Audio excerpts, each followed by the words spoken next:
नमस्ते विद्यार्थी मित्रों। आज हम द्वितीय इकाई पद्य 11 समता की ओर, जिसके कवि हैं मुकुटधर पांडे, इसका स्वाध्याय देखेंगे। पहली कृति में संजाल पूरा करना है। शिशिर ऋतु में आए परिवर्तन। पहला परिवर्तन प्रकृति में क्या आया बताना है, और दूसरा धरती पर क्या परिवर्तन आया है। शिशिर ऋतु में आए परिवर्तन। प्रकृति में आया परिवर्तन द्वितीयहीन हो गई है और धरती पर कुंजटिका छाई हुई है। दूसरी कृति में हमें अंतर स्पष्ट करना है, धनी और दीन दरिद्री शैली में। तो आगे है, धनी जीवन शैली में रात दिन मौज, आनंद ही आनंद, हलवा पूड़ी दूध मलाई का भोजन है। तो दीन दरिद्री जीवन शैली में शिशिर ऋतु के सारे दुख सहने पड़ते हैं और सूखी रोटी और भाजी का भी अभाव रहता है। अगली कृति में हमें तालिका पूर्ण करनी है। ऋतुएं अंग्रेजी माह, हिंदी माह। तो देखते हैं, वसंत ऋतु अंग्रेजी माह मार्च अप्रैल, हिंदी माह चैत्र वैशाख। ग्रीष्म ऋतु मई जून, हिंदी माह ज्येष्ठ आषाढ़। वर्षा ऋतु अंग्रेजी माह जुलाई अगस्त और हिंदी माह श्रावण भाद्रपद। शरद ऋतु अंग्रेजी माह सितंबर अक्टूबर और हिंदी माह अश्विन कार्तिक। हेमंत ऋतु अंग्रेजी माह नवंबर दिसंबर और हिंदी माह मार्गशीर्ष पौष। और शिशिर ऋतु अंग्रेजी माह जनवरी फरवरी और वसंत ऋतु माघ फाल्गुन। तो बढ़ते हैं अगली कृति की ओर, और अगली कृति में हमें निम्न मुद्दों के आधार पर पद्य विश्लेषण करना है। पहला है रचनाकार का नाम, रचना का प्रकार, पसंदीदा पंक्ति, पसंदीदा होने का कारण और रचना से प्राप्त संदेश। तो पद्य विश्लेषण आगे है। रचनाकार है मुकुटधर पांडे। रचना का प्रकार है नई कविता। पसंदीदा पंक्तियां हैं, वे खाते हैं हलवा पूड़ी दूध मलाई ताजी, इन्हें नहीं मिलती पर सूखी रोटी और न भाजी। तो ये पंक्ति पसंदीदा होने का कारण यह है कि धनिक व दरिद्री में जमीन आसमान का अंतर होता है। वैसे तो इन दोनों का कोई जोड़ नहीं होता, पर शिशिर ऋतु में इन दोनों की असमानता साफ दिखाई देती है।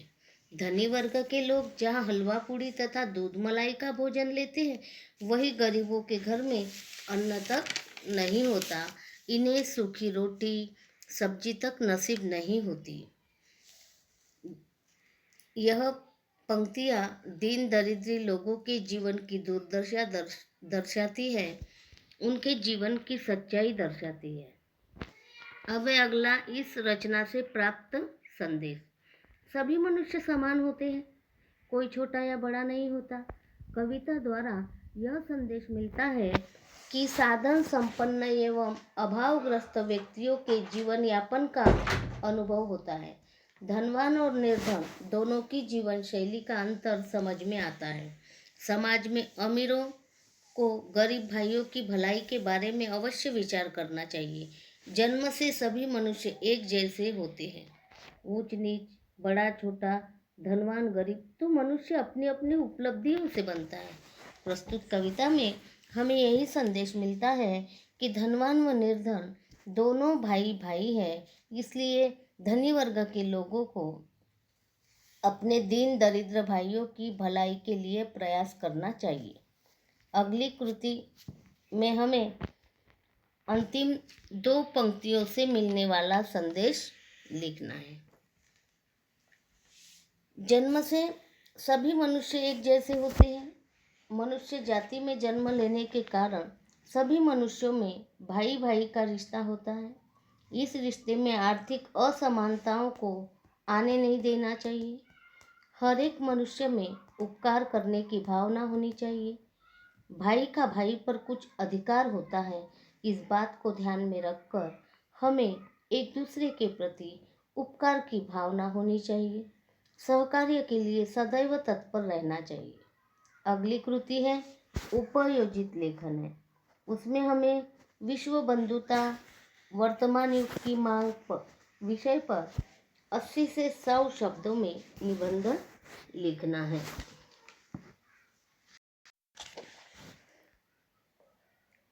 विश्व बंधुता अर्थात संपूर्ण विश्व के लोगों में एक दूसरे के प्रति भाईचारे का भाव, चाहे वह व्यक्ति किसी भी जाति, धर्म अथवा देश का हो। विश्व बंधुता के स्थान पर आज राष्ट्रवाद की भावना अधिक बलवती हो चुकी है।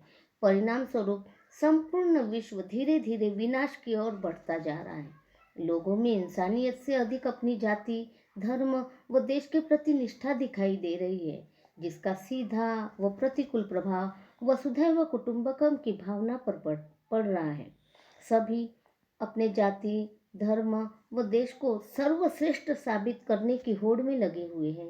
सभी राष्ट्र अन्य छोटे व कमजोर राष्ट्रों को युद्ध में पराजित कर अथवा किसी न किसी तरह से दबाव बनाकर झुकाने का प्रयास कर रहे हैं। एक राष्ट्र दूसरे कमजोर राष्ट्र पर हमला कर अपने स्वार्थ की पूर्ति कर रहा है। इसके चलते जान माल की बहुत हानि हो रही है और विश्व में भय का माहौल व्याप्त है। सभी राष्ट्र व नागरिक अपने विकास की अपेक्षा पड़ोसी व दुश्मन राष्ट्रों को पराजित व बर्बाद करने हेतु घातक हथियारों के निर्माण को अधिक महत्व दे रहे हैं। हमें यह कदापि नहीं भूलना चाहिए कि मनुष्य होने के नाते हमारा यह प्राथमिक कर्तव्य होता है कि सभी मनुष्यों के हित को ध्यान में रखते हुए उनके सुख दुख में सहभागी हो। यदि हम ऐसा नहीं करते तो हम इंसानियत को शर्मसार करते हैं। आज विश्व की ऐसी स्थिति में पहुंच चुका है जहां एक दूसरे से बड़ा व सक्षम बनने की होड़ को खत्म कर प्रेम की राह पर चलने के लिए विश्व के सभी राष्ट्रों व नागरिकों को आगे आने की आवश्यकता है। प्रेम व भाईचारे की इस भावना को जागरूक कर हम विश्व के विनाश को रोक सकते हैं। अतः वर्तमान युग में विश्व बंधुत्व की भावना का प्रचार प्रसार अधिक आवश्यक है। धन्यवाद।